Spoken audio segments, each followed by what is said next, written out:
au Cameroun. Nous n'avons pas les moyens de mener la lutte normalement. Et il faut utiliser les moyens que nous avons. Il faut aller suffisamment fort. Il faut faire preuve même de beaucoup d'amour et beaucoup de sens de sacrifice pour pouvoir prendre un risque aussi grand. Mais nous devons le faire. Sur le plan individuel, nous sommes amenés à le faire. Ça, c'est en guise d'introduction, la présentation du projet. Nous revenons donc à nos objectifs principaux qui sont, pour ceux qui voudraient connaître le projet, généralement, je n'aime pas lire moi-même. J'aime avoir des voix qui m'accompagnent. Et puis, s'il y a un commentaire, un slide, une option, ça fait que tout le monde participe parce qu'en général, ce n'est pas un cours magistral qu'on vient donner. Nous venons échanger, nous venons partager. Et je me sens davantage plus flatté quand c'est les femmes qui commencent. Surtout quand c'est les femmes de FM.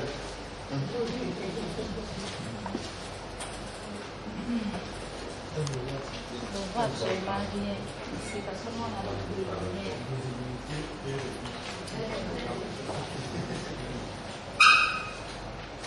Donc, nous sommes en train de parler des projets.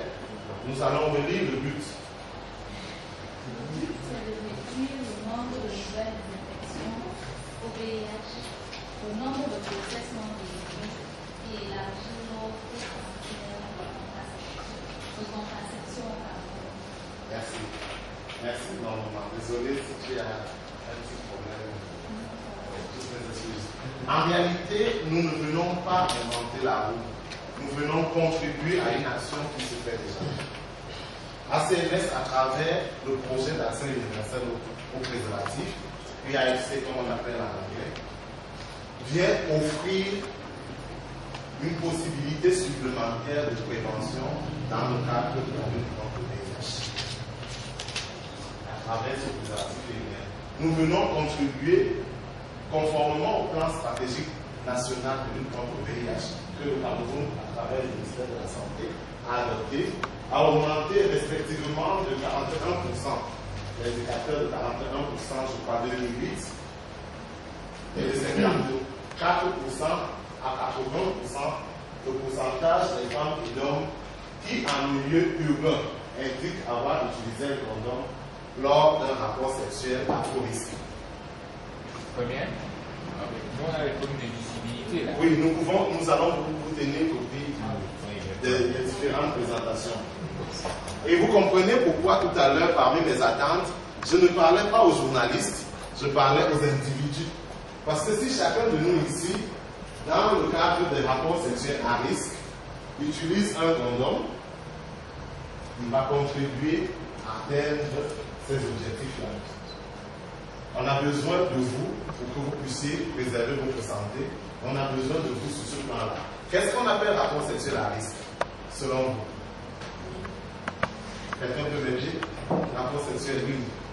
Je crois savoir qui savait les rapports sexuels non.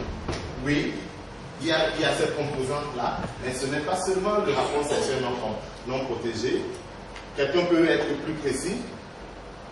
Oui.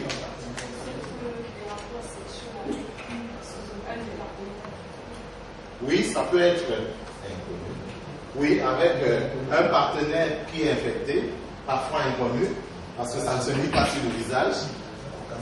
Occasionnel, nous sommes animés et il y a tout ce qu'il y a de bien ici. On apprécie très fort cela. Ensuite,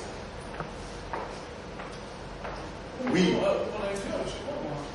Oui, même au cours d'un viol, ça peut arriver. Et le risque est là. Oui. Ensuite, entre partenaires homosexuels, oui, dans certaines conditions, parce que tous les rapports homosexuels ne sont pas forcément des rapports à risque. Oui. Un dernier avis.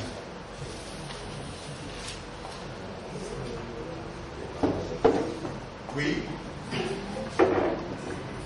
Qui a la balle du shérif, comme ça je lui donne un stylo supplémentaire pour madame. Rapport sexuel en période dite mauvaise. En période dite mauvaise, oui, mais ce n'est pas toi la balle du shérif. J'attends la vraie balle du shérif. c'est là où on croit qu'il est mort et le gars, il change tout le cours du film.